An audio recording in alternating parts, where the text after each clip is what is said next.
श्याम भैया के घर में सदमा पड़ल बा। आज श्याम भैया के घर में सदमा पड़ल बा। फिल्म हस्ती के लोग आज बवाल खड़ा कइले बा। आज बवाल खड़ा कइले बा। Presented by Music.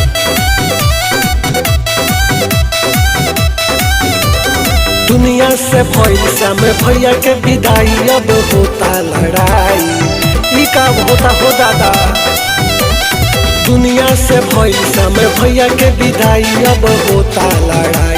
खेसारी हो तू काहे देहला लफड़ा लगाई, खेसारी हो तू काहे देहला लफड़ा लगाई, खेसारी हो तू काहे देहला लफड़ा लगाई। दुनिया से भइल श्याम भैया के विदाई, अब होता लड़ाई। दुनिया से भइल श्याम भैया के विदाई, अब होता लड़ाई। खेसारी हो तू काहे देहला लफड़ा लगाई, खेसारी हो तू काहे देहला लफड़ा लगाई, खेसारी हो तू काहे देहला लफड़ा लगाई। आज श्याम भैया के घर में सदमा पड़ल बा। आज श्याम भैया के घर में सदमा पड़ल बा। फिल्म हस्ती के लोग आज बवाल खड़ा कइले बा। आज बवाल खड़ा कइले बा।